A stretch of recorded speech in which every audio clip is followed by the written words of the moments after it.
It is your boy Gabriel. You are tuned in to What We Talking About, Tuesday, 7 p.m. right here on Facebook and YouTube as well. So I know people have been watching it on YouTube a little bit. A lot less traction there, obviously, but yeah, I'm happy to see people migrating over there, checking out the stream and stuff. What you're hearing in the background is some royalty-free music. Little something for the background. But yeah, tune in, hit that like, hit that share. Let's get people up in here. Let's talk about it. What we talking about podcast. Back again with another episode. My partner may be joining us shortly. We will find out as the day rolls on. But let's go. Hit that like, hit that share.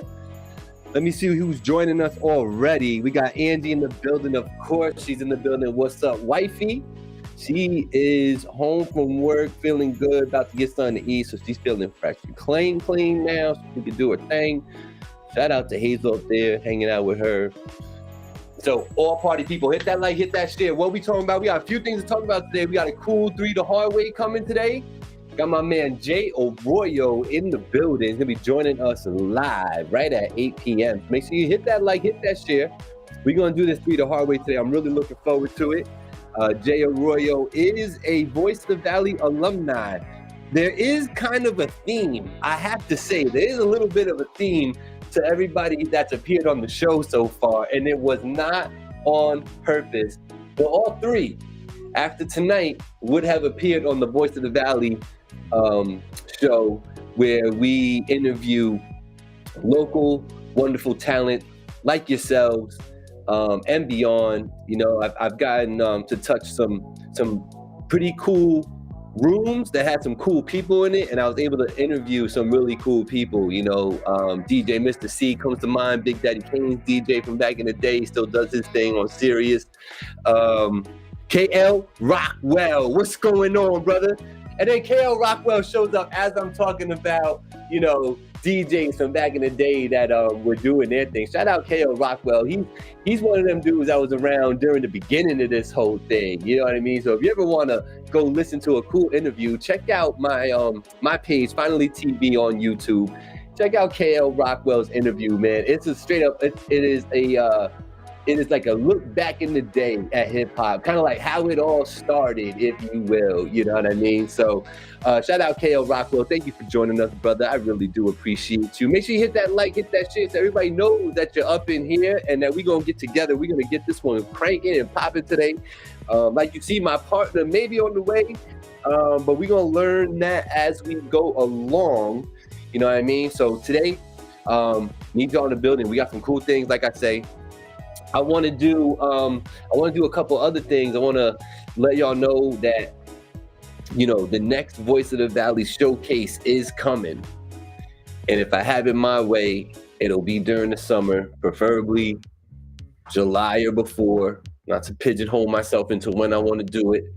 But yeah, I'm thinking July, man. I'm thinking by July, by the end of July 30th come, showcase should be in the bag. It should be all cleaned up. Let me get rid of this background music I got playing over here. Royalty-free background music, you know what I mean? I hope y'all had a wonderful week, man. I certainly had a crazy up and down week, you know what I mean? From personal ailments, physically, your boy's getting old out here, to emotional, you know, peaks and valleys throughout the whole thing. So without getting into detail and all that, I know everybody's going through something. I know everybody out there deals with something, you know what I mean? And this one's for you, you know, this one's for you. We out here, we going through things too, you know what I mean? So you're not alone. It just happens to be one of those things about life, you know, it's crazy like that. Hit that like, hit that share. Let's get them up in here. We're getting ready to do a little temperature check. You know what I mean? Little temperature check. I think it's an appropriate time for the temperature check. So let's do that right now. Temp check. This is where I just talk about, you know, how I'm feeling, what's going on. And I kind of was just doing that. So to elaborate a little bit, you know what I mean? I'm feeling good. I'm happy that it's, you know, the beginning of spring. I look outside and I see those brown wilted branches. All of a sudden they got these little tiny green buds on them. You know what I mean? So spring is in the air. And definitely happy about that. I love the warm weather. Y'all know this Puerto Rican cat. I love the beach, the sun. You know what I mean? And my wifey chilling like that. That's a win for me. You put the dog there, I don't even gotta go nowhere. You know what I mean? So I'm very happy that the warm weather's coming. You know, New York got to play with your emotions and make it, 75 degrees 1 second and then, 38 degrees when you wake up in the morning, freezing your balls off. You know what I mean? But hey, if you complain about that, then you ain't been paying attention. You ain't been in New York. You know what I'm saying? So I don't like when people complain about that up here because we've been dealing with that forever. The one thing I will say, though, that is weird is that in February, we still be getting these weird like highs, 60s, and it was never like that back in the day. Hell no. It was like 30 degrees or less in February, all February long. There wasn't no week where there was 55 degrees. Nah, that was not a thing. You know what I mean? Hell no, that wasn't a thing.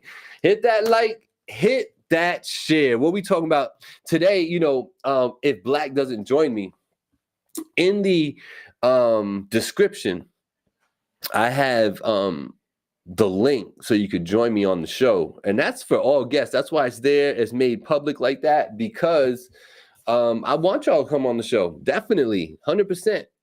Chop it up with me. Tell me what's up. Tell me what's good. Tell me what we're going to do. You know what I mean? So, all right. With I've been telling y'all to let them know this whole time. So I'm not going to tell y'all to let them know too many more times, but I'm going to tell you this time, you got to let them know, hit that like, hit that share. You know what I mean? We got to get popping. I see y'all three in here. Say what up. Make sure you're in that comment so I can shout you out and say hello. We already had Angie. You know who Angie is, super producer Big Ann. She holding it down for Finally TV constantly. And then we have my man KL Rockwell in the building. I can't see you up in here until you say something. So say something in the comments, wave, do something, put the 100 emoji, and let's get this thing rolling and rocking. Oh, Meaty Bone, what's going on, bro? How you feel, man? I just was conversating with Meaty Bone recently, and he sent me a track. So he's gonna be appearing on the show. He got a song he wanna review on here with 3 the Hard Way. So yo, Meaty Bone, we definitely gonna do that, cousin. I've been listening to a bunch of local music, man. That's the one thing that I love about bringing back 3 the Hard Way is that, because, being Finally TV, people let me know, they tag me when they doing stuff for the most part, but when we're doing 3 the Hard Way, people go out of their way to send me their music, like the actual music, not the link to this or that. Like I'll get the actual track in my email. And I kind of miss that, man. We went away from that the last couple seasons with this show, you know what I mean? And Black and I decided we were going to bring it back. And shout out Black, man. I hope my boy's okay. Hopefully he'll join us a little later. But yeah, man, the music that's coming in, man, I'm never one to really lie. I might sugarcoat every once in a while if you ask Black and Angie. But I'll tell you anonymously 100%. Yes, sir. You are KL Rockwell coming back on the 30th. Make sure you check out part 1 of his interview on YouTube. KL Rockwell's been there since the beginning of hip hop, man. He got dope stories, man, and he's coming back for another part. But what I said was, yo, not a lot of this shit is whack. I have to say, I think that Black and I got through to the people. You know what I mean? And I think it was hard fought and it had bumps and bruises in it, you know what I mean? But I think for the most part, people now kind of see where we were going with it. And for the lack of a better term, we were just being authentic, with the review and telling people about it and really, dissecting it like that. You know what I'm saying? And while 3 the Hard Way has morphed and things have to change and evolve and stuff. So the segment is a little different than from back then. But back then, we were trying to do a favor to the community. And it's crazy how it was digested in a way that like we were being negative, and it's like, we're not being negative. We're just being truthful about what's being sent in. You know what I mean? And I think we got accused of being too harsh at the end of the day, you know? And I get it. You know, artists are putting together this music, they put their heart and soul into it, you know what I mean? Or what they feel is their heart and soul into it. And you know, it's like their baby. So I get it. It's a creation, and you want to protect it and you want it to flourish. And I totally understand that whole dynamic, you know. And when you get told that it's not that, it's not what you just said or what I just said it was, it's not, this does not have your heart and soul in it. This is not what you can do. You know, this is not your best piece of work that you can produce out here. You know what I mean? This is not it, you know? And people had a hard time. You like that, KL? You like that? Yo, I'm telling you, man, you know, and but I think we're a better community for that. You know, and not, I can't take all the credit because I think, you know, people evolve and, you know, you just naturally progress and all that good stuff. But yo, Black and I, with that segment for that 2-year run that we had with that when we was rocking that, yo, I think we made a difference. I think we made people think about what they're recording and making them put what they're creating in a box, not just, oh, I'm just gonna do this and see what happens. You know what I mean? Nah, put in a box. I'm gonna make this hit. I'm gonna make this single, and then put your energy into making that single. You know what I mean? I think we did that to a certain degree, man. Yo, the projects that started coming out were more complete. They had structure to them. And these are all things, you know, the production was better. The recordings is much better now. These are all pieces of the critique that we were doing when doing 3 the hard way. You know what I mean? And I think everybody, I can't say everybody, but I think some people took that, and whether they took it the right way, you know what I'm saying? And they still rock with us and they watch every week, or they took it the wrong way and they don't rock with us no more and they do their own thing. They still got in the back of their head that, yo, I gotta make sure that this is it. You know what I mean? Is this really hitting the mark? You know what I mean? And how do I put the litmus test on my music? You know, that's a big thing, man. Do y'all know, you know what I'm saying? Like, there's a formula to figure out if your music's gonna hit or not. You know that there it exists. Being from my point of view, I only kind of see it from a bird's eye perspective. I don't know like the inner working. So I don't beef myself up to say that I know all this shit. But I do know from a high level that it is 100% true that there are certain things you could do with your music and test along the way to figure out, is this it or is this not it? Some of it is just as simple as playing it at listening parties and watching reactions. Some of it's playing it at a club, seeing what happens. Some of it's playing it at your live show and seeing the reaction. You know what I'm saying? Like, and then being able to interpret those reactions and then push the song and market it accordingly. You know what I mean? So that's it in a nutshell. I kind of just said it. You know what I mean? That's what it is. But the inner workings of that, I don't think I have the full credentials to execute. You know what I mean? So shout out Blackout, shout out Angie, shout out Finally TV, shout out all the other podcasts in the area, man, that do their thing, that don't tune in to hear. Shout out to all the platforms in the area that do tune in to hear. You know, I appreciate y'all to the fullest. I need y'all, remember, when y'all come up in here, I need you to hit that like and hit the share and then comment so I can see you here. You know what I'm saying? And just let me know, yo, I shared it. Yo, I shared it. Yo, what up, G? I shared it. You know what I mean? So I see my man King James in the building. I think, I know, at least he's around on Facebook. I'm hoping he taps in. You know, but yeah, let him know. Hit that like, hit that share. Let's get up in here. Let's get everybody rocking and rolling. You know what I mean? I couldn't leave y'all flat without a show today. My partner is, I believe my partner is just a little sidetracked this evening, and that's why he's not here right now. So hopefully he'll join us in a little while. And salute to that brother, and we will most definitely be touching base with that dude. Shout out King Blackout. So moving on, Tuned In Tuesday. Make sure you hit that like, hit that share. Make sure you're saying what's up over here in this chat so I can see if you're in here. Hey, my Facebook doesn't publish my posts or pics. I know, Angie. I saw that. How you update your whole profile and then nobody shouts you out? You know why? Because Facebook decided not to share it. Then that's crazy. I think it's a setting on yours, but because she's a very private person, so I can easily see her saying, keep my updates private. I can see her hitting that button. I can see you hitting that button.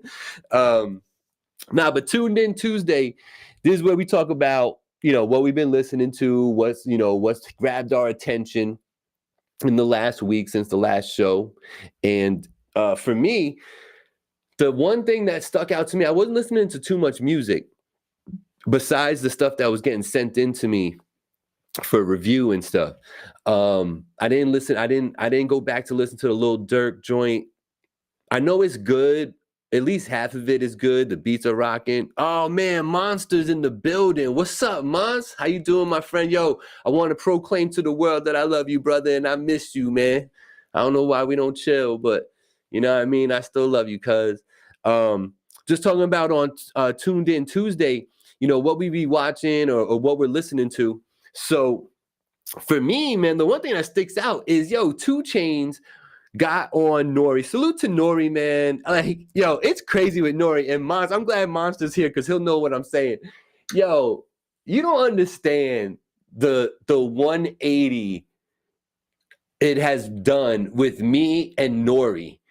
Like, with Nori, when Nori came out in CNN, I despised that dude. Like, I found it so insulting that this dude got a record deal, okay, and was making music. Like, I thought he was the worst rapper. I thought it was gimmicky. What, all that, I just thought it was mad gimmicky. I thought it was like you were kind of biting because it's like you're just doing the Queens, and then the whole left rack thing. You couldn't have found a bigger hater of Nori when he came out. And then like a few years go by and I'm like, all right, he makes good music that you could still listen to because I'll tolerate his music that was in the club. You know what I mean? Still now.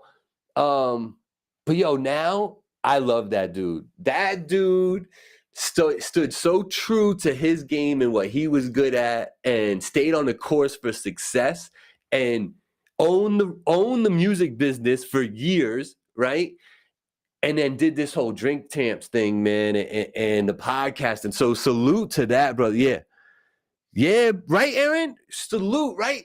Nori was like, he was everything. Like that middle crescendo of his career is like, whoa, So salute to that, brother, man. But he got that dope podcast, Drink Champs, and he had 2 Chainz on there. And 2 Chainz, man, I don't know about y'all. Remember, I'm old. So with 2 Chainz, I watched his maturation from a young kid, making some music, acting like a knucklehead. He had that other name. He had a different name in the beginning, right? And then his maturation to this interview and just listening to that brother talk, man, salute to him. How about go through life? How about make mistakes? How about make it happen? How about have perseverance? How about, grow not only you, but your whole surrounding peoples, your whole camp, your family, like it's so fire. And to hear him talk and go through that interview and just hear all like the behind the scenes stories and stuff with 2 Chainz, I thoroughly enjoyed that. Let's see. DJ Premier wasn't coming to make a beat for him until he had the I fucked up and made a half-ass album verse. Yeah, man. Yeah, Mons. You're right. I totally dig Nori now, though. So yeah, that's something I was watching. Those interviews get long, man. It's like, hour and a half to 3 hours. The game one was like 4 hours long. The game one was cool.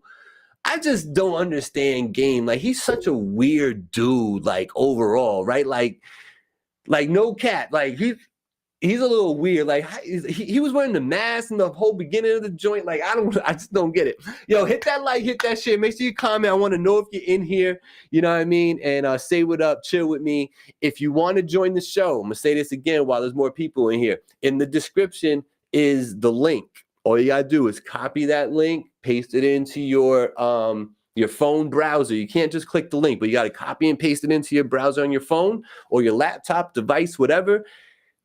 Go and it'll ask you if you want to join and share your screen and all that. And then I could bring you right into the show and we could chop it up about whatever you want on any of these segments. You know what I mean? So hit me up if you want to join. Let me know.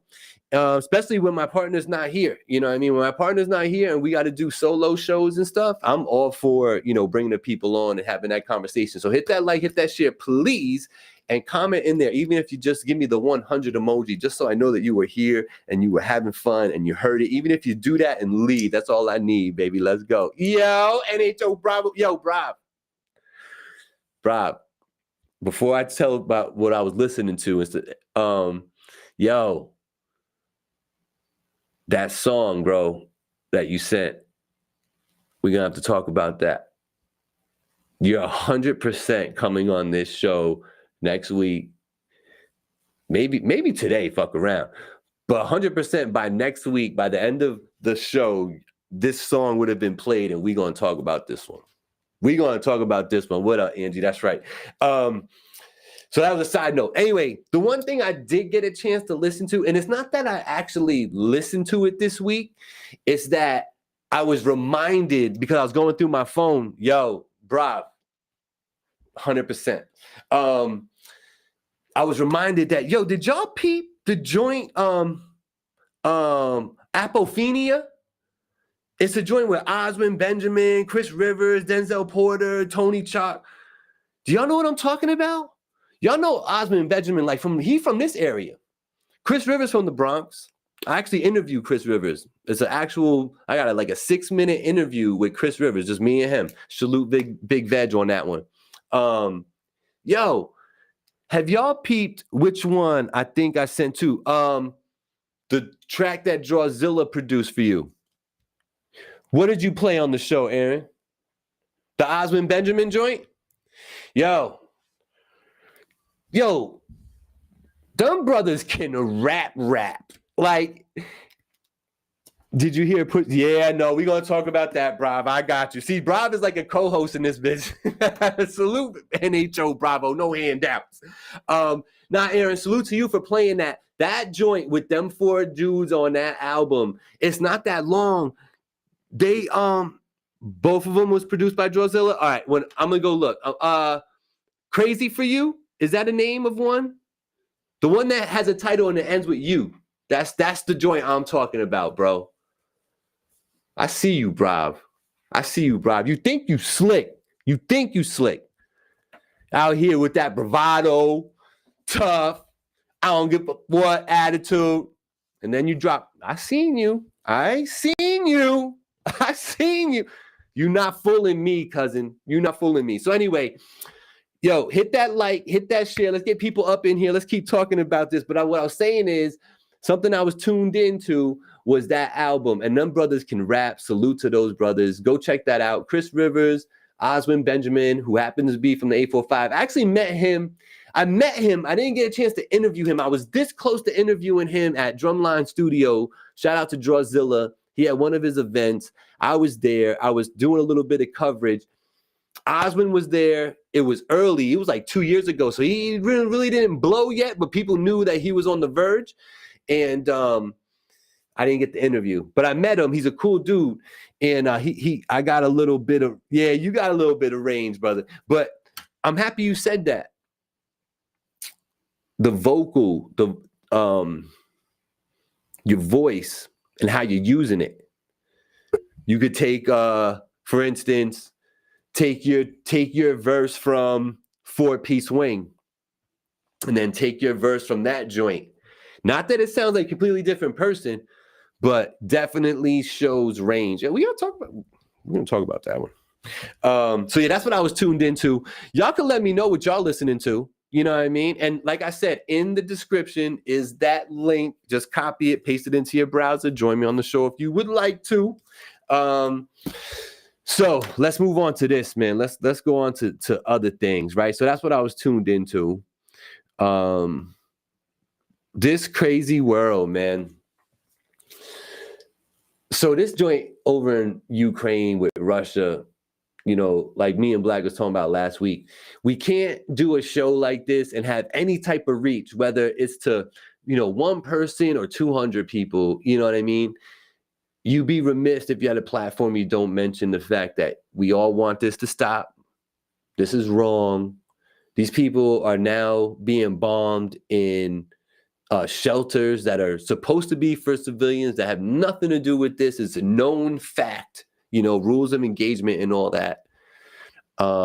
This ain't right, you know, and it's got to end. I know different things keep getting done. Like I just saw, I think it was this morning, like Facebook and Instagram no longer available over there. You know what I mean? In Russia. Good, cool, bring some attention to it. You know what I mean? Maybe the people over there will go into uproar because they can't play their game now or whatever it is. Me and wifey were laughing about that this morning. You know what I mean? Like, what's that really going to do? But I get it though, you know, and it's because it's not right. And you're, you know, literally abusing your power, you know, and Russia really needs to stop. They just need to stop. And that's really all I got to say about that. I want to ask y'all something, and I'm glad, I hope Angie's up in here. Reply. I got a little bit of rain. Replying to Barry, it's not horrible. I told you, everyone, rapper, MCs are MCs. Facts, KL. Facts. Drop a link in my inbox if you can, or in the comments again. Oh, okay. Yeah. It's the same link, Bravo. So if you've been on the show once, it's the same link. It doesn't change. That's the beauty. Yo, I want to ask y'all something. I'm going to tell y'all about a situation, all right? And I just want to know what y'all think about this. Talk about a crazy world, man. All right, here's the story. It's a Sunday, okay? Me and my wife, we go to church. You know, we had a very fulfilling, you know, venture and experience at the church, okay? It was great. And we had some, you know, official business to take care of as well. We took care of that, right? Took care of some family stuff, right? So here it is, you know, after an emotional morning and a morning where, yeah, just like emotional morning, right? So like you go and you get situated and you just want to eat now. You're calm, your nerves are good, and now you just want to go eat. So wife and I say, yo, let's treat ourselves. We really don't get to spend a lot, right? Let's just go get some hibachi, you know, but let's not sit at the hibachi. Let's just get a booth at the hibachi and just eat some hibachi. Cool. That's a great idea on a Sunday afternoon. It's about 1:30. So we get there, we go in, we walk up, we walk over. We notice as we're getting brought to our table that these two people are sitting on the same side of the booth, okay? And they have a laptop set up in front of them with like a camera on it, right? And they're like clearly having a discussion with somebody. It's like a live, like it's almost like a FaceTime. That's what I'm thinking. These people are talking to somebody on FaceTime, you know, that's cute, whatever, right? So she must have got up and walked over. So whatever. As we're sitting down, we realize that my man was like holding a sermon. Like he was like at church. Okay. So this guy is doing gospel hour. All right. In his booth at the spot. And this ain't the tall, high booth. This is like the low backs and all that. So we can see clearly over the seats and shit. All right. So he's like a preacher, and he's talking about King Solomon and the home series, and he's like preaching into this like laptop situation with his girl and who I know is his wife because he announced it on the live. Like, here's my wife. She has something to say, right? So I'm thinking in my head, this ain't gonna last long. We good. But why I get my salad, why I get my food, why I get my check, and the entire time my man is holding church, the straight up gospel hour in the middle of the restaurant on this live. My question to you, my friends, this is you. You're with your wifey.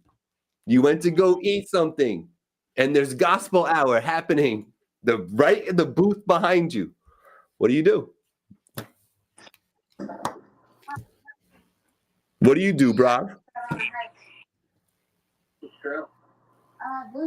What do you do? Am I in the school? Yeah, you there. Oh shit. I kind of missed part of what you were saying, so I'm So just imagine being at a restaurant with your girl, and in the very next booth next to you, they are holding like church, and my man is like preaching the word into this laptop the entire time. At what point do you say something? Do you not say something? How do you handle that situation? Do you really want to be that guy to stop a guy during church? Right. Like, Right. I don't think I want to be that guy. I feel like God to judge you. You know what I'm saying? That's technology for you. Yo, KL, that's what I'm saying, man. Like, here's what I was thinking, and this is what happened. So after I got my salad and I realized that dude was not playing, he about to hold this whole gospel hour right here, like he's not leaving, right? I had to lean like over past Angie so that I could see them, and I made sure I made eye contact with both of these individuals on not some like you're a dick, but like, are you for real right now? Like, kind of look, you know what I mean? And I, look in his eyes, look in her eyes. I get no reaction from these people, okay? They are not getting the hint at all. So me and Angie, we're just kind of dealing with it. But at one point, he started getting animated about the joint. Like, he ready, like he is hyped up. He's gonna get the Holy Ghost for the week. So I was like, yo, and then his girl got all like extra because he got extra and she went louder. So it caused Angie to be like, yo. So Angie turns around on some, yo. This chick goes, oh, that's not how you do that. And then looks into her live and goes, I'm sorry, y'all, I'm being shushed while I'm trying to deliver the word, but this is what, and she just went right back into her shit.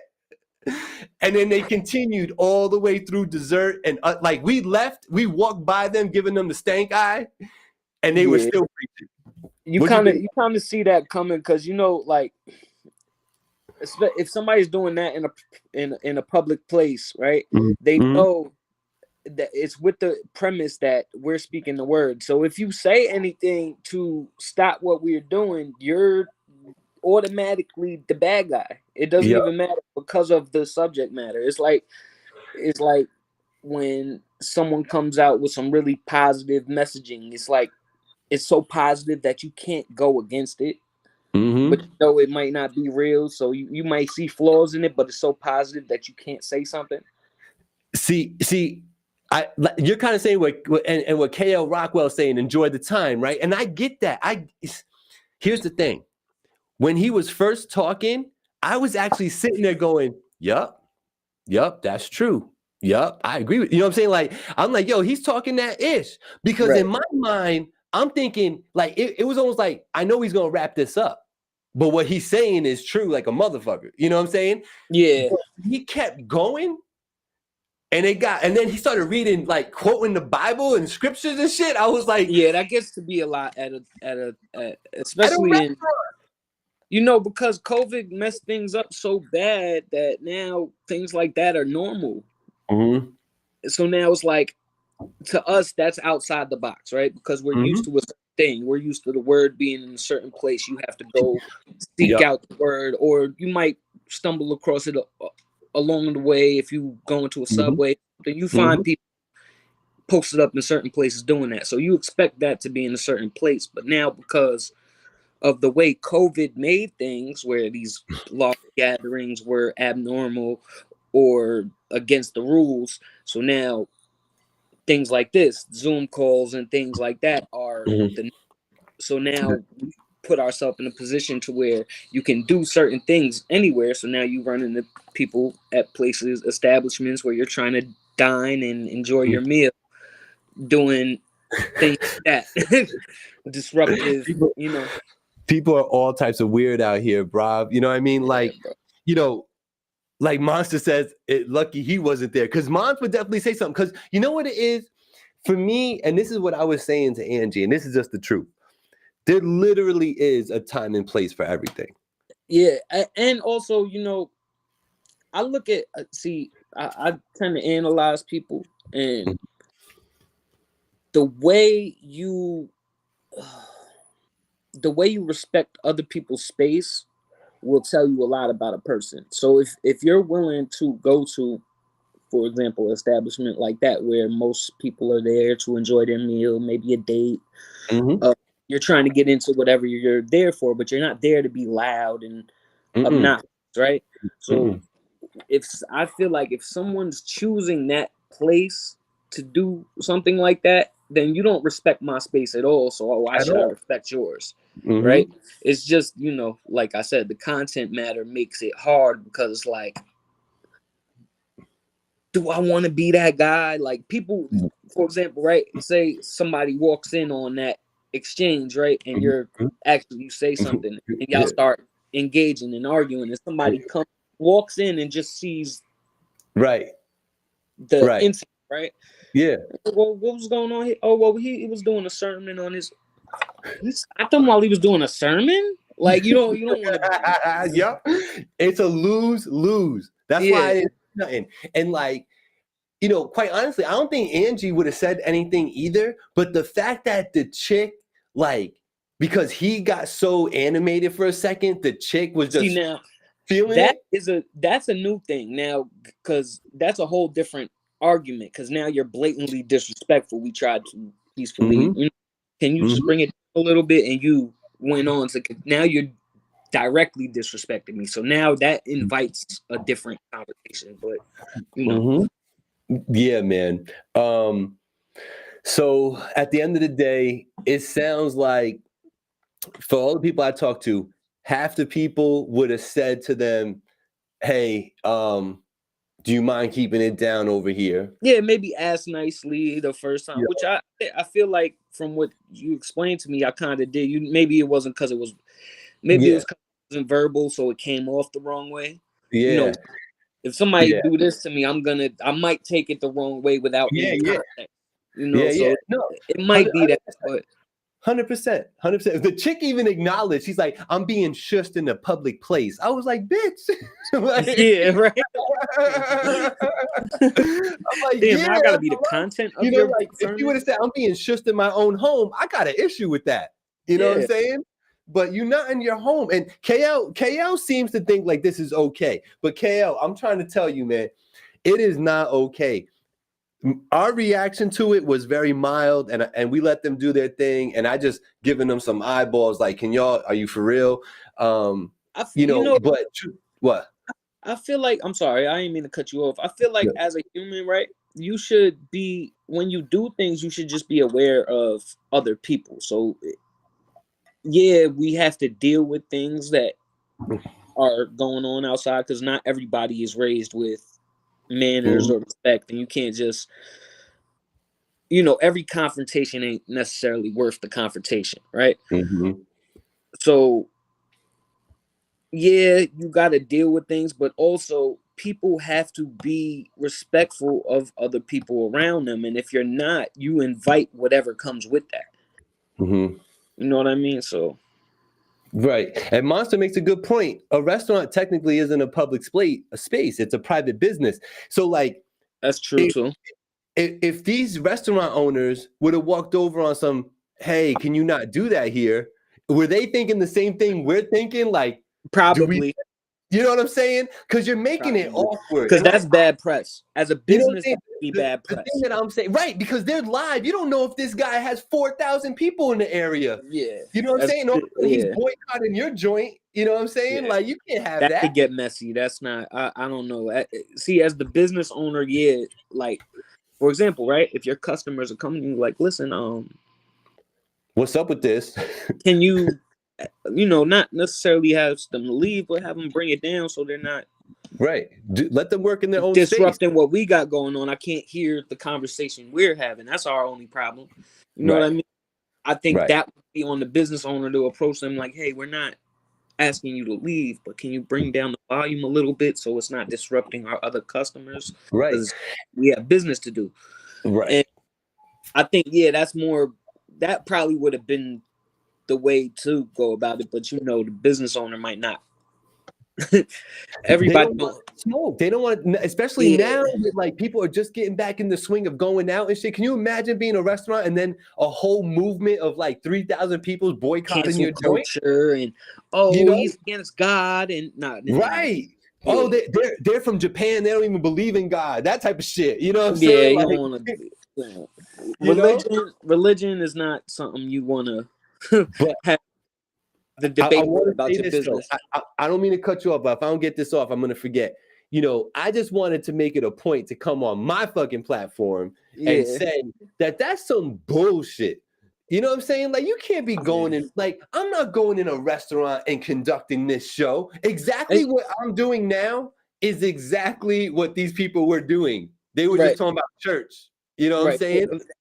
And now you also, if you present it to them another way, like say, they're big on, me and my family are loud, right? Mm-hmm. So we're loud, obnoxious. So when we get places of jokes, there's laughing. But we keep it to a respectful level so we don't disrupt other people even in that, right? Right. So now say we were to go to a restaurant and they're trying to do their sermon and we go sit down and we're just loud and obnoxious and and screaming and the N-word back and forth and all this other stupid shit, right? How would they wouldn't feel a way about that? But it's a public place. That's what you said when I said you were disrupting money. right. And that's why I want to say, like, oh, Bill's in the building. What up, Bill? I just think that is so self-centered and so inconsiderate. It's what it is. Sure. That's what it is. It's inconsiderate. You know what I mean? Because, like, to Angie's point, and I think KL's right. It is partly the restaurant's fault, because the restaurant could have walked over and been like, hey, we have this section over here. There's nobody in this section. Yeah, we have a room back here. We have this in the corner where you're not going to be so. Right. And that was Angie's point. Like, why didn't they do that? You know what I'm saying? But yeah, so these people are so inconsiderate. I just think that's some bullshit. So, and it was about King Solomon and in the Home series. And I started looking that shit up and I found them. on Facebook, and it wasn't just a whim that I was saying. My man has like 3,800 followers. You know what I'm saying? On Facebook. So I found him, you know what I'm saying? And I was like, because we were like, yo, he kept saying it during the live. So I was like, yo, let's go look it up. So I found it. You know what I mean? Yeah. I didn't see the live because I wasn't in the group. You know what I'm saying? You have to be in the group to see the live. You know what I'm saying? But I found him. 3,800 followers. He's all about this King Solomon Home series shit. Yo, shit was crazy, man. But salute to everybody trying to find God, but find that shit on your own time, my G. On your own time. People spend that hibachi joint, bro, for lunch, you know what I'm saying? That's a $70 lunch. To even do that at a hibachi grill is crazy. You know what I'm saying? Like, so you throwing broccoli right around and you giving a sermon. He throwing broccoli, you giving a sermon. What are you doing? What are you doing? Well, anyway, Rob, you're welcome to hang out with me as long as you like, brother. I'm glad you're here, though, because you're not allowed to go until we talk about this. Okay. So, Pusha T, Arby's, Mickey D's. Did you know the backstory on this this whole thing? Yeah, I mean, I kind of get it. Look, right? So Pusha T can rap. Yeah, right? Hell yeah. So he can rap. So technically, yeah, it's technically good, but then I guess technically good, but then I feel like it's a fail that it even exists. Like I get that he wrote the McDonald's blah blah blah blah blah shit, him and No Malice. But it's like, bro, so is this what we're like, this is how bad the money grabs are, that we're making fat food diss songs, and from what I'm hearing, you got one of your best projects about to drop. Yeah. Like I think that was a I mean, maybe because like bad press, good press, it all makes sense at the end of the day. But yeah. I mean, he's taking. I don't know if I would have did that. I personally think it was a good move, bro, for business. It's a great business move. You know what I mean? Name and conversation and shit like that. You open the door for all this. Yeah, you put your name out there. It's being talked about. You know what I mean? Like that's part of the whole marketing. That's part of the whole rollout with that. You know what I'm saying?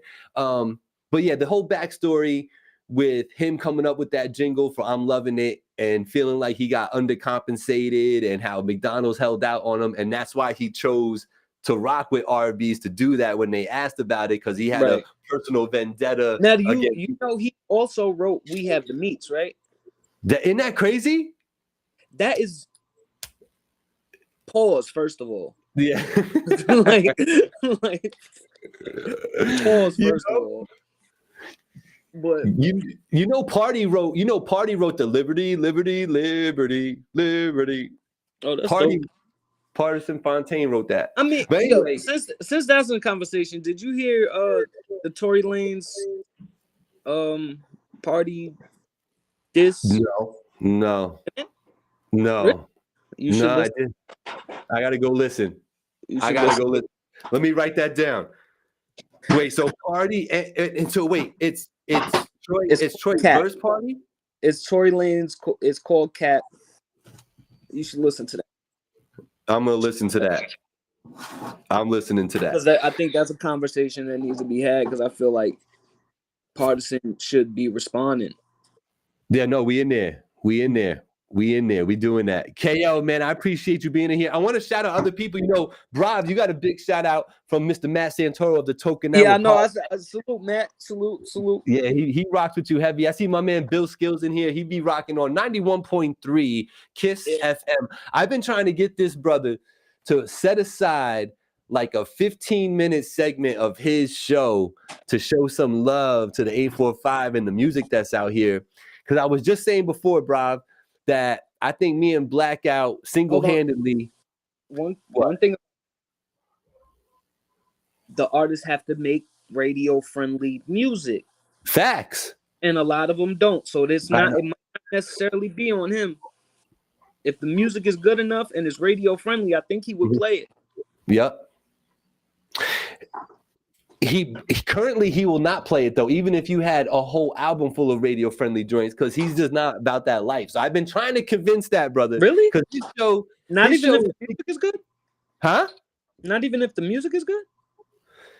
Bill Skills? No, it's not even about that. He's not. His show is all about digging into crates and finding like the old samples and showing you like where the music came from. Oh, okay. That's what the whole show is. If that's the case, then yeah, if he has that, if his show is,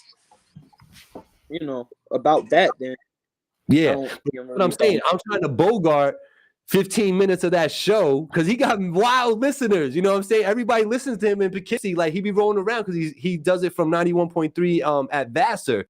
So everybody in Poughkeepsie just has it on, rocking, and I'm like, yo, what a dope opportunity. I mean, I've had my records played on that station. I mean, through In the Field and through the In the Field. Shout out Aaron Boogie. Yeah, exactly. That's what I'm saying.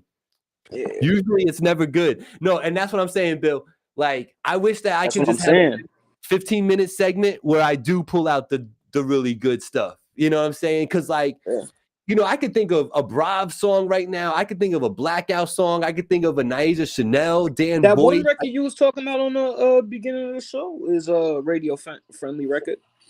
Hell yeah. Hell yeah. Yup. You know, I forgot what I was talking about though. So Yeah. Oh, we were talking about Pusha T, I believe. yeah. No, but yeah, Pusha T, yeah, he needs to have an album coming out. That would make it all make sense. Now, you had said you thought his rhymes was actually trash, though. You was trashing the song. That's not what I. It wasn't that his rhymes was trash, because he's not trash. It's just I like that the song exists. You know what I'm saying? Like I don't. I feel you. For somebody like, all right, for example, right? It'd be different if it was somebody that's not so big on how their content is, like not content, sticking to who you are. Like that's been his thing, right? Yeah. Not doing shit for a money grab, right? Yeah. So this is a big money grab, right? Now, like it's a jingle is a jingle. This is this song to McDonald's. Like Matt said, it comes off really corny. Yo, shout out Chris Rodriguez, the Rec Boys in the building tomorrow, 7 p.m. on Wednesdays. You already know. And even with that, you slid a fish scale reference into a McDonald's disc. Like I don't like it. I don't like it. It doesn't. I don't know. It doesn't feel like it did right exactly what it needed to do, and it got us talking about it. No, I get that. I do get that. Yeah, that's the part. Like I said, it's that part. I'm not naive to the to what it's about. I just think, you know, for somebody with so much clout, stature, talent, somebody who's been so solid on who he is for so long, somebody who just came at Drake for being a sellout or having his bars written or whatever the fuck it might be about. Right? Well, being a bad father, the bad yeah, whatever. Like a bunch of shit that's really not your business. Right. But, like shout out Cub out in the building. What's up, baby? I don't know. It just didn't come off right. And I'm a Push fan too. Like I've listened to Push my whole life. You know what I'm saying? The Clips era, all of that shit. Yo, shout out Monster, shout out Bill Shields. Yo, shout out to Too Humble in the building, man. Shout out to those brothers. I gotta make it up to that show. I keep telling everybody that I'm gonna make it up there except them. Like that's a problem. Yeah, me and Cub got to schedule soon. So waiting for, you know, we trying to get it together, but we gotta schedule another one soon. Matt Santoro, he wants to know Ronald McDonald or Hamburglar versus Pusha next. Jake Paul fight. Yo. My man, yo, hit that like, hit that share, man. Let them know that you was up in here listening and hanging out with us. We got a few more minutes before we're gonna have our 3 the hard way coming up. How about Jussie Smollett paying his way out?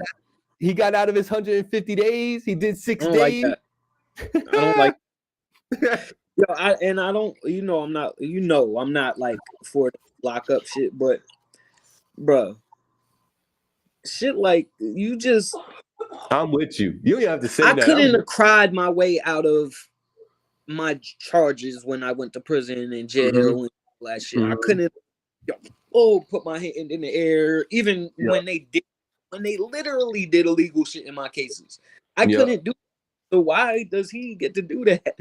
Like y'all didn't hold him for contempt, like, and then let him go on his yo. You know how long it takes to get an appeal in jail? Yeah, I do. You know what I'm saying? Yeah. He's back on appeal in 7 days, less than 7 days. That's just that just shows that the system is failing regular people, but these celebrities get all kinds of breaks. Yeah, no, it's true. And 150 days is light. You know, he's gay Tupac, so he gets a little bit of grace, right? I'm not. I feel like he threw away a good He's career. a fucking weirdo. He's a weirdo. I think he's gonna do a little book. He might get a little extra money from that, but I think he threw away a career, in my opinion. Who's gonna rock with him? To be honest, I don't think his career was really going too many places in the first place. Empire was kind of whack after the first season. No, but that was gonna be the jump off, bro. That could have been the jump off, but he fucked that up. But no shit. All right, when you watch Empire, right? It was, I guess, I don't know. The concept sold me more than the actual show. Of course. You know what I'm saying?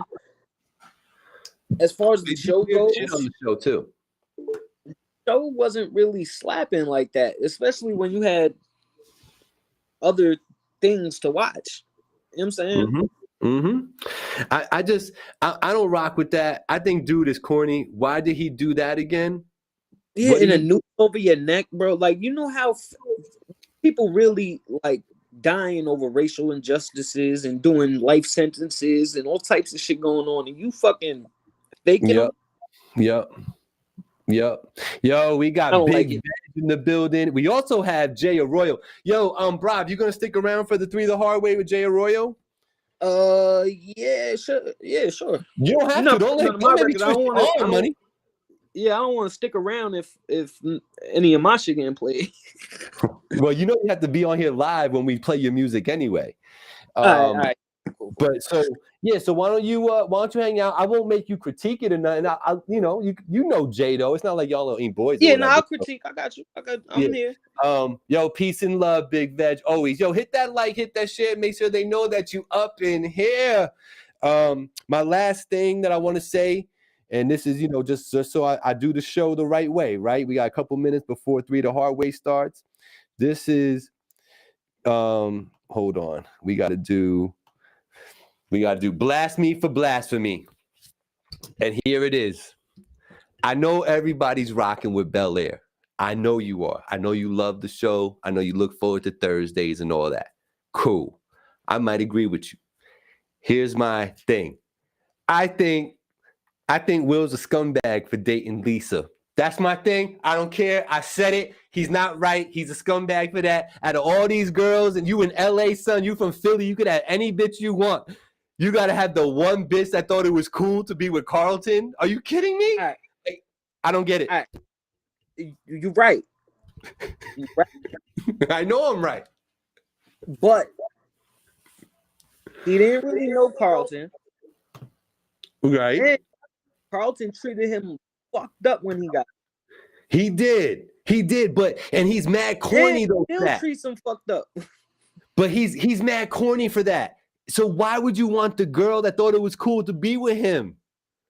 I mean, because women tend. Everybody makes a mistake. Everybody has a weak point. She could have been weak. Yeah. You don't want to judge nobody off of one bad mistake. Now, if she had a history of that character, yeah, no. But just one is like, all right. You know what I'm saying?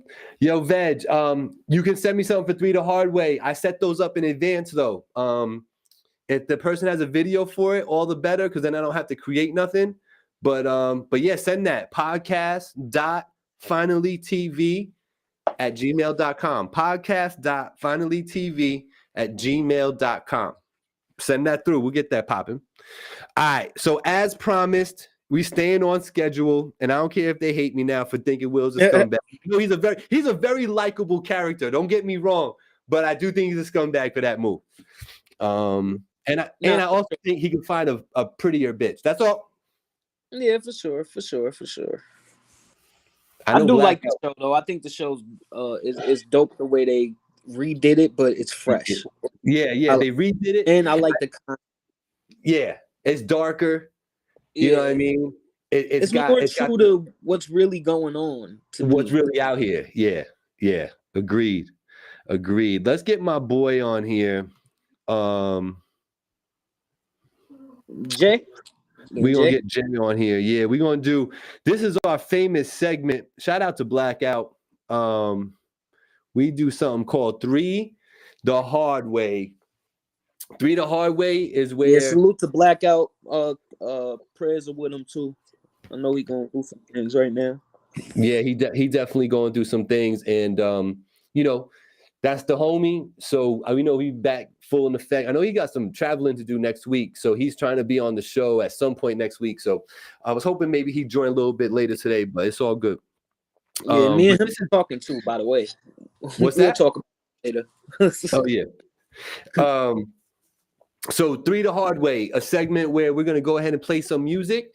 And when it's done playing, have the artist live with us and discuss it. Ask some questions. I'll have 3 for them, and it's just to critique, review, talk about, promote, market, all that good stuff. I love to get into like the mindset and what the intention was with the music, because I think if artists or just, I don't say artists, if people are just making something just to make it, you can totally tell. You know what I mean?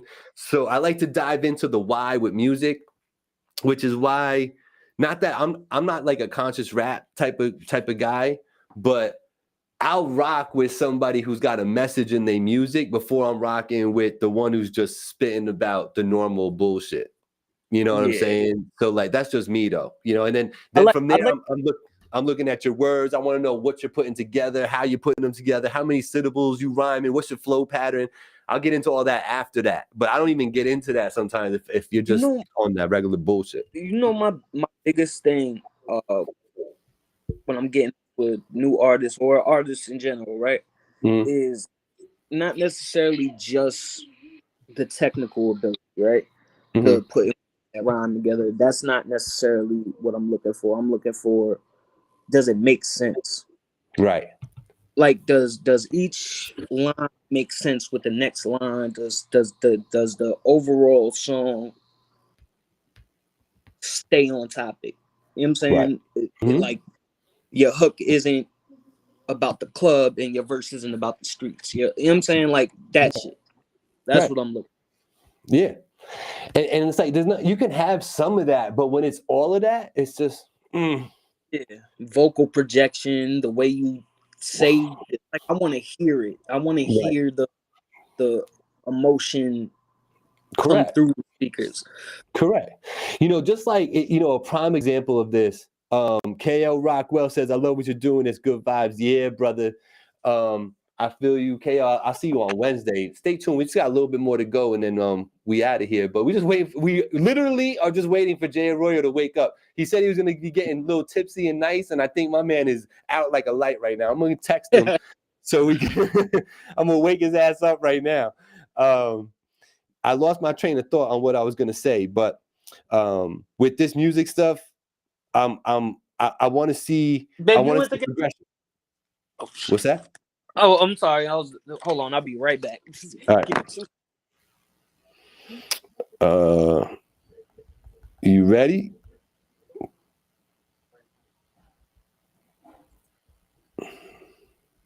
My bad. It's all good.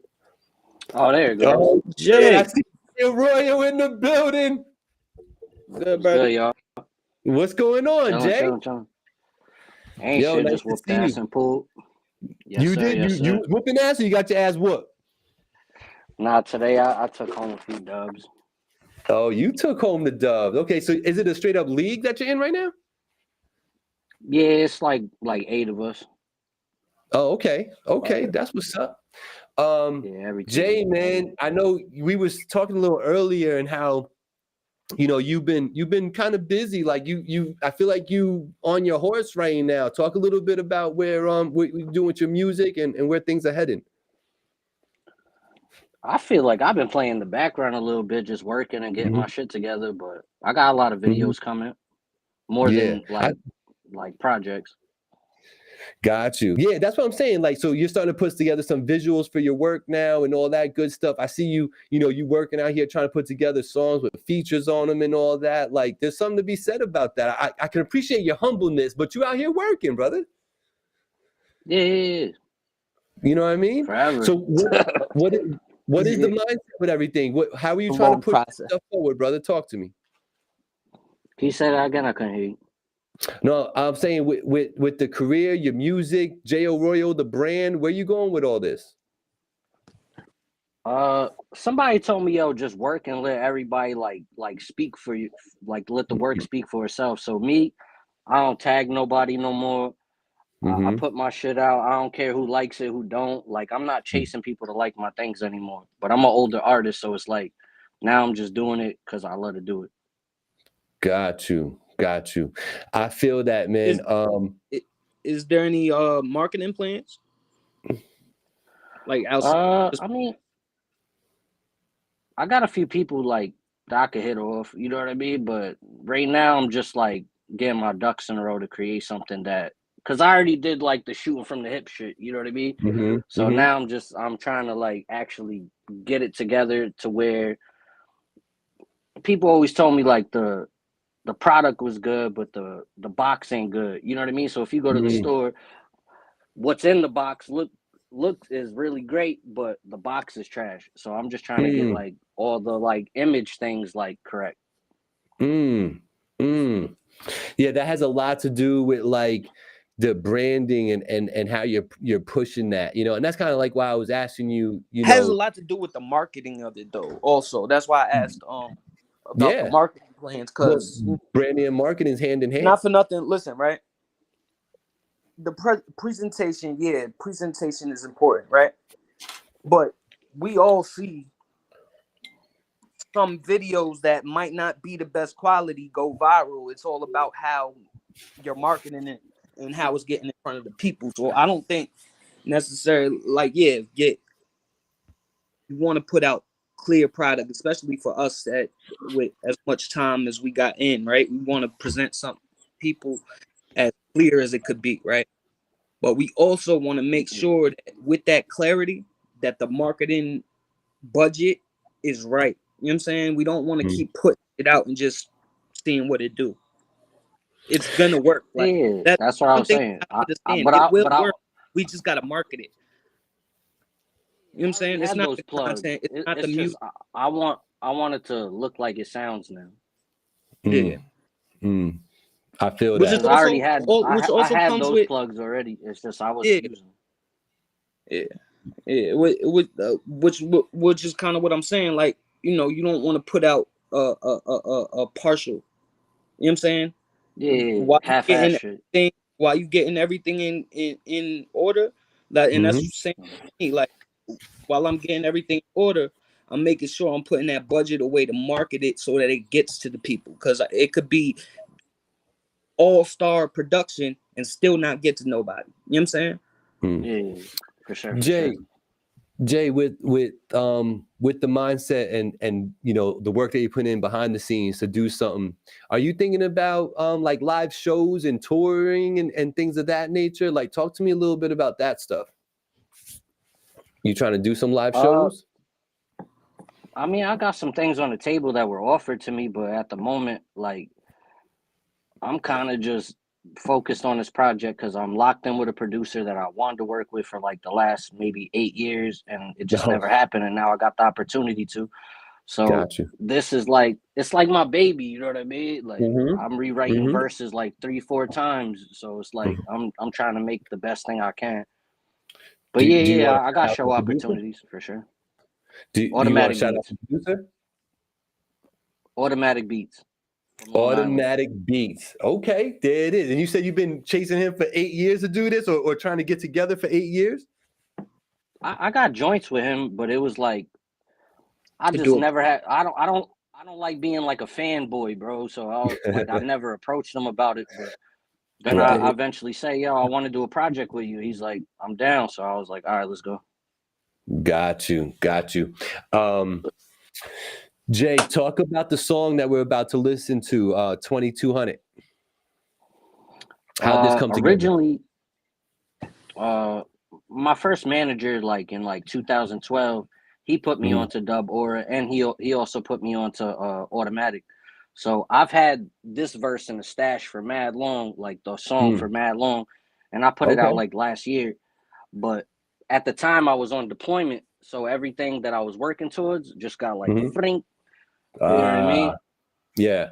So it was like, then I left for 9 months. Then I came home to whatever I came home to, and my life didn't stop. So I didn't really have time for the music like I wanted to. But then eventually, you know, I went through whatever I went through, and I had the plan to still do the song. So the verse that I spit was actually from back then, because I felt like a snake if I rewrote a verse that you gave me. Right. And didn't get a new one from them, right? Yeah, and then when I came home, Snotty was hitting me up.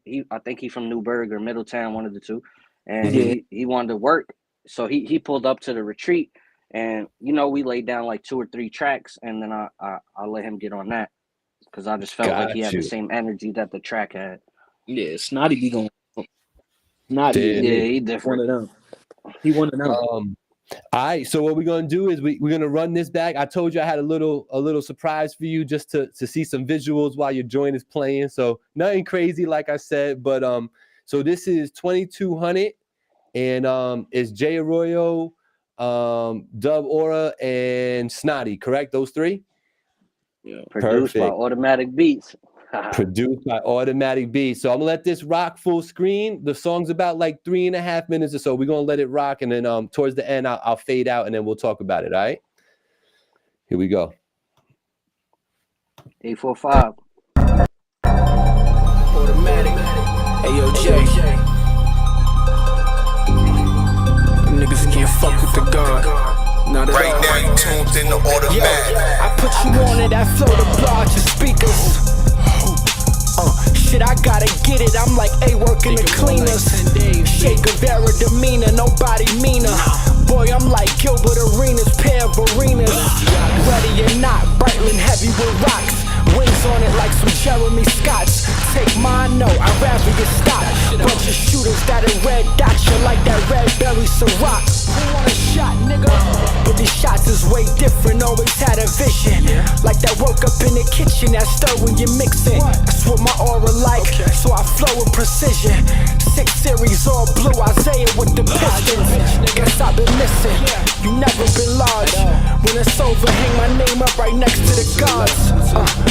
Out in Vegas, top floor the Mirage. White bitches, plenty cigars, who quite as hard. 2200 on a hoopty, fuck a Benz truck. I've been in my city getting money, get your bread up. We just celebrating, we ain't hating, we ain't said much. Keep on talking shit and I'ma tell you where you end up. Shots fired, man down in the city. Shots fired, man down in the city. Shots fired, man down in the city. Shots fired, man down. Yeah, they acting like they never seen a Rican pop a pistol. Niggas talking tough but looking like they Roxy Reynolds. I'm disrespectful on an instrumental. If I call you pussy, well, probably cause it compliments you. LEP niggas bogus as shit, with 2 trash bags duct taped to both of they wrists and empty a clip. With the 4 in they palm, them shells hot. That shit'll burn the skin up off your forearm. Hitting game winners with niggas that play different. When it's murder she wrote, niggas won't name Quentin. Fuck a vision, I'm checking the time difference. Niggas known for dressing like women and dry snitching. Bring them chopsticks out and spaghetti the floor. Settle the soul, throw shade, settle the soul. Yeah, we from the 845. Get hit with the 8, the 4, the 4-5, me. 2200 on a hoopty, fuck a Benz truck. I've been in my city getting money, get your bread up. We just celebrating, we ain't hating, we ain't said much. Keep on talking shit and I'ma tell you where you end up.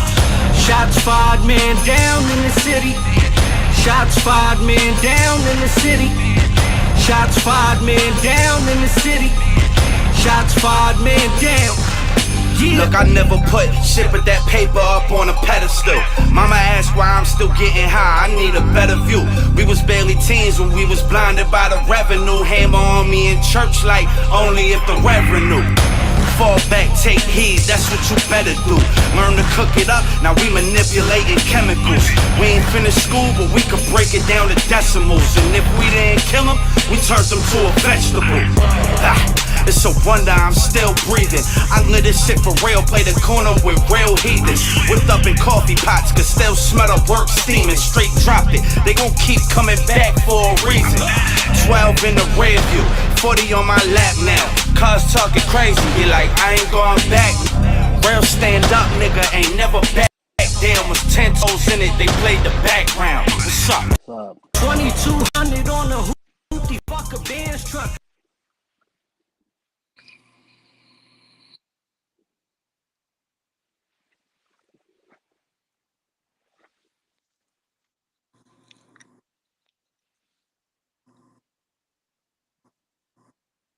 Can't hear you. Yeah. Can't hear you, Gabe. Yo, Gabe. my bad. Yeah, we here. My bad. I muted myself so y'all can hear the music good. So, Jay, I hope you appreciated what I did with the visual on that. Just trying to put a little something to it. Nah, that was official. That was official. Thank you. You're welcome, brother. And I'll send that to you if you want. If you want to post it somewhere or whatever, just to have a clip of the verses or whatever. I think it's kind of cool the way it kind of plays out. But Jay, what I was saying was, when you listen to that song, and you're in this element right here, right now, and you're just, it's being listened to, it's being reviewed, and you're listening to it. What's going through your mind right there? You going, what are you saying to yourself as you're listening to it, thinking about people listening to it? What's going through your mind? I see like 3 different areas, 3 different people, because he from Harlem, I'm from Ellenville, he from Newburgh, so it's like, and then you got 3 people that I feel can rap, so it's like, bang, and then the hook come in, 2,200 on a fucking Benz truck. To me, that's different because everybody want the luxurious shit, but I'm telling you, I'm driving a hoopty, nigga, fuck a Benz truck, and then whipping up in coffee pots. Then boom, I'm like Ace at the Cleaners. Then if I call you pussy, well, probably because it cop like it's fire. So would you classify this as a album cut or a single? To me, it would be like a number 2 track. Like a number 2 track. Like a got a fire intro. To me, it's not like a hit single. To me, it's more like a banger. Like that street gritty. Yeah, it'd probably fit more in the B-side. I think the term is B-side. You know what I'm saying? And I think to me, it's very interesting that you said that, bro, because like that's the vibes I get from this. To me, the flip side of this single, this 12-inch, has some like catchy fucking, like fun, even maybe like upbeat type of shit. You know what I'm saying? And then you flip it over and it's like, nah, but he does shit like this too. Because they got the features on there. At home, right? So, with Hov, right? Hov has a whole catalog of B-sides. He does whole shows on B-sides, right? That does not mean the song is whack. Nah. You know what I'm saying? Nah. B-side is just, it's not for, like, it's not for radio friendly. You know what I'm saying? General consumption. That's all that really means, is it's not radio friendly. Yeah. That's what classifies as a B-side rather than a single. You know what I'm saying? Jay, where do you put that beat? Where do you put that beat, Jay? 1 to 10 in your head. I give it like an 8.5. I was at 7.5. That's good. That's legit. I think you're on the money there. It's definitely 100% better than average beat. It's just a matter of how much better. You know what I mean? Like, I think what you guys did on it was cool. I like the hook. I do like the message in there, and I do like that y'all are rapping.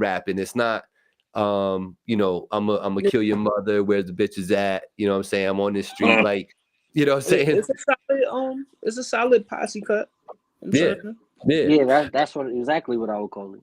Yeah, it's like a fan record. You know what I mean? Like, if you love Jay Royal, you probably put that somewhere. Yeah. No, I fuck with that. So, and is this song appearing on the newer project, or is this just something that's just hanging out there for people to consume? Nah, that was on my last project. Oh, okay, that's from the last one. Okay, what was the name of the last project? Yeah. Talk about it. Make you a believer. Make you a believer. There you go. So make you.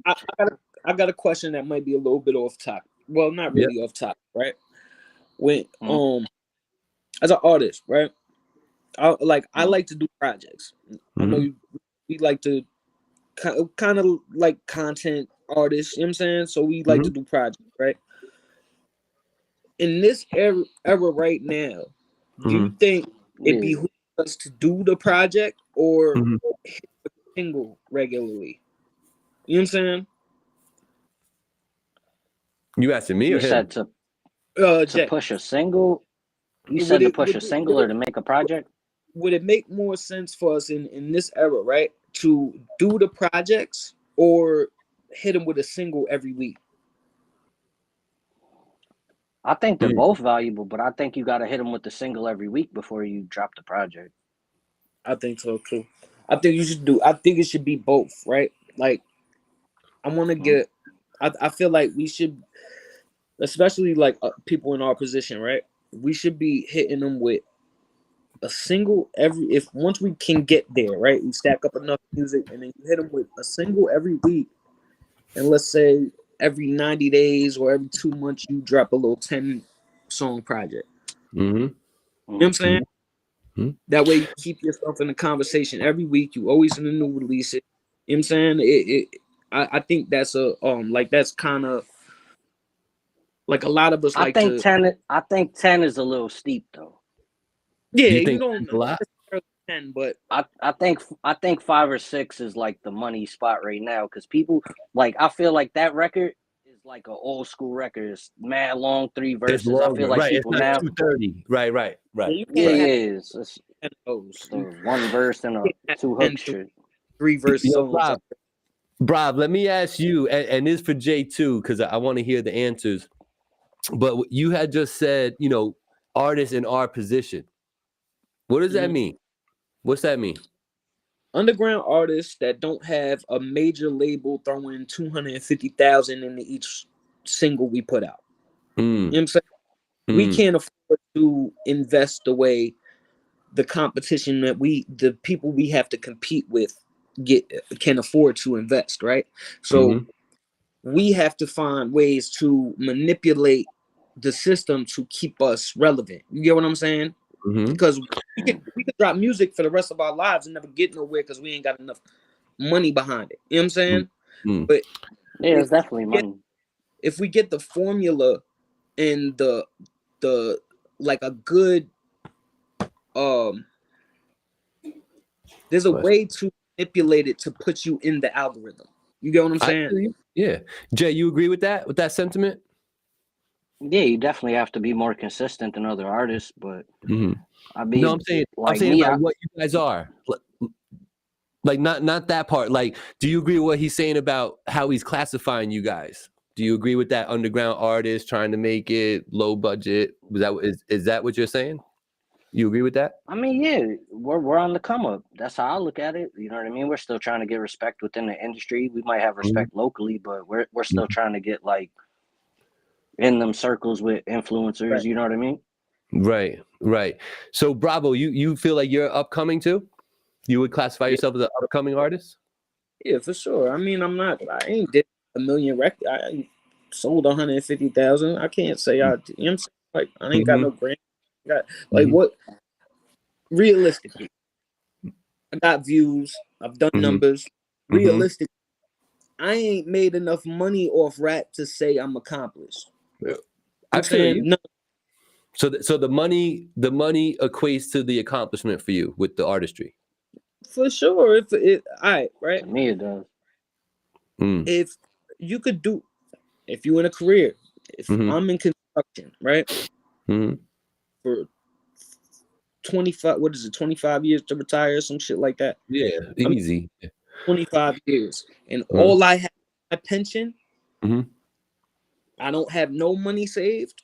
Something went wrong on the way. Right. You know? Right. Like, yeah. No, I feel you. It has to be some sort of success. Like, it can't just be people watching you. You know what I'm saying? That can't be if that's how the fuck we doing this? Yeah. You saying we have a career with. Yeah, we got career without the money, bro. Yeah, we got family. It's not about that's just highlights. That's why like that's why when people look at like contact me about doing shit for free or like I do certain shit for the look, but it's got to be a look. You know what I'm saying? Yeah. It can't be I'm paying you to perform or open for this one or I'm paying you to compete for $500 or whatever the fuck I pay my ticket. At this point, worked hard enough to where locally you should be paying our tickets. You know what I'm saying? This should be, even if it's not the biggest bag, it should be a low 250. That's usually where our artists start at. Yeah, we locally should be getting $250 every time we booked, at least. For how long of a show? Whatever the show might be. You know what I'm saying? But what would you think it said? What if they said, yo, we need to go up there and do 10 joints for $250? You still happy? That's my question. Probably not, but you know, right? Probably not. Probably gonna be mad. I might not sign up. You know what I'm saying? Right. Right. No, I get it.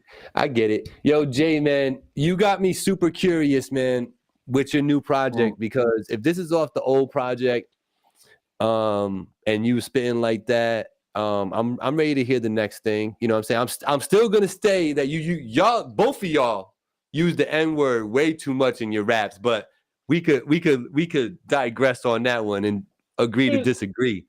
But aside from that, why? Wait, hold on. I need to understand that. Is it because I'm fair skinned? No, just because you're a human being being listened to. Well, most of your favorite rappers do the exact same thing, so don't.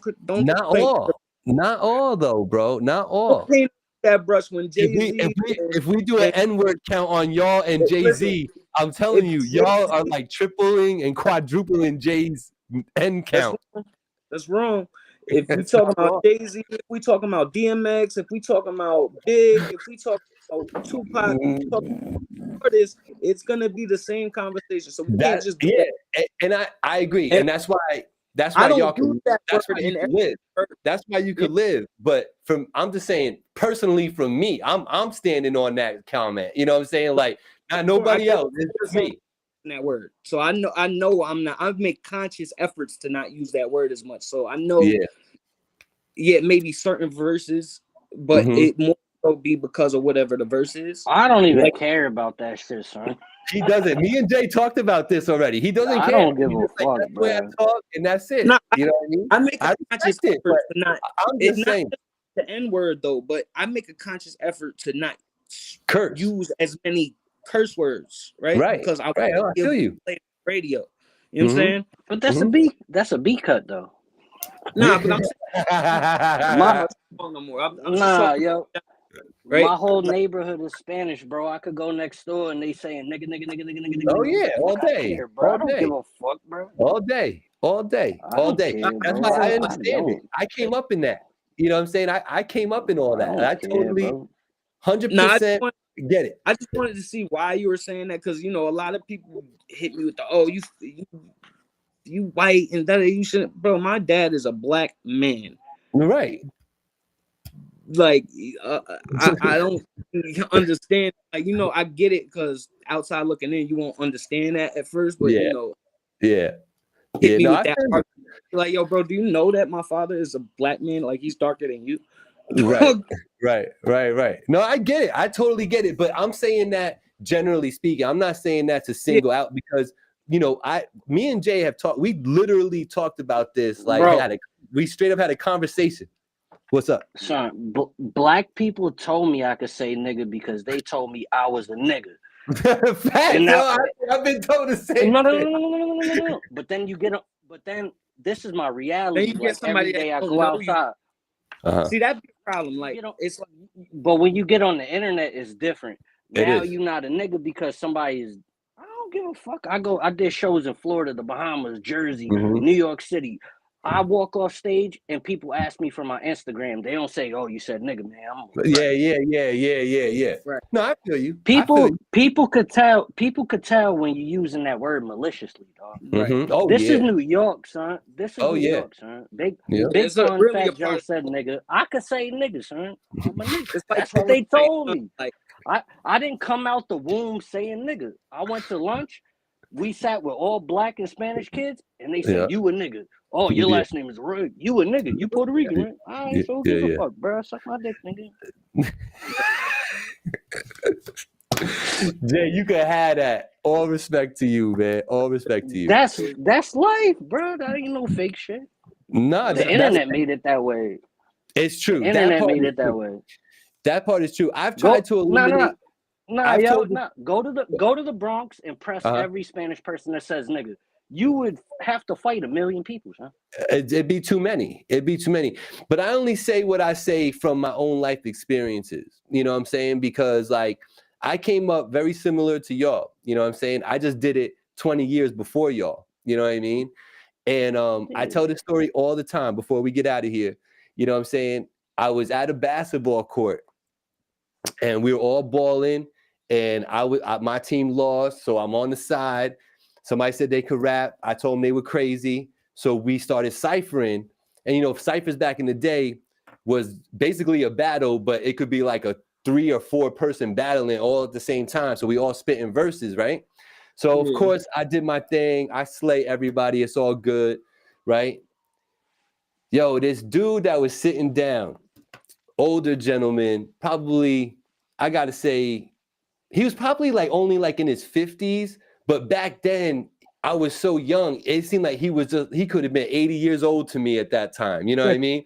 So I go over and he's like, yo, young blood, come over here. You know what I'm saying? So I go over and he goes, yo, you take that music serious. You're good with that. And I was like, yeah, no. I was like, I like that shit. And he's like, you use that N-word way too much, my dude. You know, he's like, and I know you're in this, you know what I mean? He's like, but you were the best one out of everybody. And you said the N-word more than everybody. You know what I mean? He was like, I don't want to hear that word. He's like, I know you're not saying it to me. I understand where you're from. I get it. He don't want to hear that word from you. He don't want to hear it from me. That's what it is. That's exactly what he said. He said, I don't want to hear that coming from you. You know what I'm saying? And like, it took me back because I was like, damn, yo, this is just my culture. You know what I'm saying? This is just what I'm in. I'm immersed in this shit. You know what I mean? And from that point on, I didn't erase it from my vocabulary because I'd be lying if I said I did, because I didn't. But like, I definitely became more conscious of it. You know what I mean? And I tried not to put it out there just so that it wasn't cool for somebody else to try to say it because I'm saying it. You know what I'm saying? Like, it just got to that level. So that's my perspective. That's where I'm coming from with it. You know what I mean? I'll keep it real with you, bro. I'm 32, bro. Yeah. If somebody approaches me and they're like, yo, I don't like that word, I won't say it around them, dog. When I was younger, I didn't care. Right. We're older now. You know what I mean? Right. But this is my art, though. Right. To go to the studio, you don't have to listen to that shit, bro. Right. Right.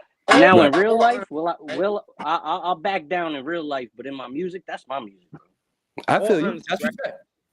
We all learn how to rap by listening to our favorite rappers, right? Mm-hmm. Mm-hmm. So habitually, we picked up a lot of those habits that our favorite rappers had. Mm-hmm. You know what I'm saying? Because if you go with everything, the way we dress, all that. If you go listen to Styles P and Jadakiss and Big and like I said, Hov and Nas, and whoever. But yo, when I play my songs for Jada, he said, yo, that's fire. He didn't say, yo, don't say nigga, son. Right. I asked Lloyd Banks. I say, yo, I'm light skinned, son. Am I allowed to say nigga? You can ask anybody in that room. He said, you don't hear Fat Joe? He says nigga more than I do. He do, and too. That's the exact answer he gave me, bro. Yeah. I feel you. You said that. I think you've said that to me before. I kind of recall that part of the conversation for some reason. But I feel you. And I respect it. And I always do. So I say what I say. I stand on it. But context. But yeah, everything in context. Exactly. I understand what you're saying, though. Mm-hmm. Like the word, the thing is, like, it's the way you're saying it. If you're saying it maliciously, obviously you're pronouncing ER and not, you know what I'm saying? He's saying, and you're saying it in a certain way. You know what I'm saying? That's why you don't see a lot context of confrontation over the word, right? Because it's context. It's always, if you're saying it in that way, you're gonna know. You know what I'm saying? And people are gonna address you.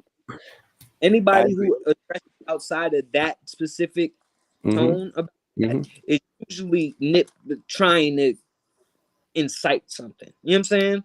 Yeah. Like, I feel you.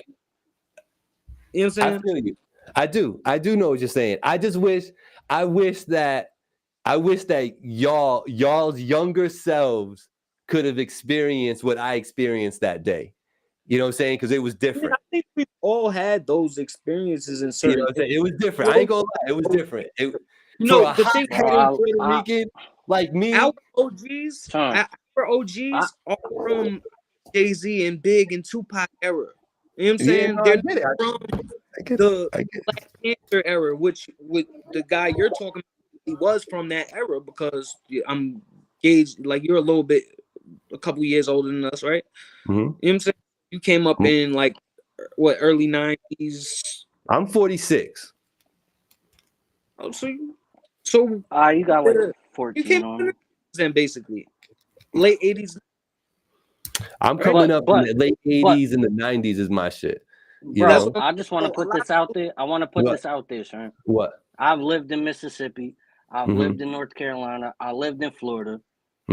I had black people from out there. They like, yo, you ain't white. You could say nigga. I don't get what some people be talking about like it's a myth. Right.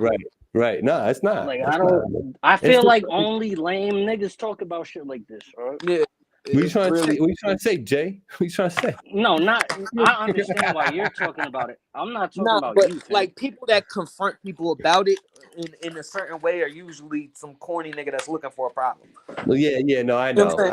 I know. It's never nobody that's really from that side of life or understands you in any type of way. They just, Yeah, no, I know. And it is our culture, you know what I'm saying? So, but I said we got into that because I was saying how I'm really looking forward to this body of work that you've been working on, Jay. So make sure you make sure you know that you said you don't tag people when you release it, but please tag me so I am aware, you know what I'm saying? And I will check that out, you know what I mean? And maybe, whatever your lead single is or whatever, why don't you throw that, send that to the podcast and let's, bring you back to talk about it. We promo the album a little bit and we go from there. Yeah, we got a relationship, bro, Yeah, hit me, bro. Hit me for sure. But on this song, this song does get a thumbs up from me. I think it's perfect. I think we summarized it perfectly. Through all that talk, we summarized this as a B-side single, a B-side to a single that you would put out, and that it's like a posse cut with a dope beat and two other dope rhymers on it with you. So you accomplished that. Kudos to you. Thumbs up. Automatic beat. Salute. I thought that was, did your thing on that. So, Jay, man, thanks for joining me, brother. And we'll see you next time. All love, bro. 845, man. 845, stand up. Bravo, man. I appreciate you spending some time with me, man, right at the end here to get through the show. You know what I mean? I hope my boy Blackout is all well on that side. I got to hit him up in a little while. Prayers. You know what I'm saying? Yes, sir. And you be well, man. But I can't say I appreciate you coming through and saying what up. And then so you're gonna be back next week because we got to do that joint crazy for you. Now it's your turn. You know what I'm saying? All right, I'm out of here. Good All night. right, bro. You too, brother. Peace. All right, y'all. So that's what it is. It was the What We Talking About podcast. Shout out to everybody that joined us. Make sure you hit that like, hit that share. If you haven't already, let them know what you listen to so they can listen to it too. Those residual views count as well. So for Angie, for Hazel, for my boy Blackout, salute to that, brother. It is Gabriel, What We Talking About podcast. We back next Tuesday, 7 p.m. Peace.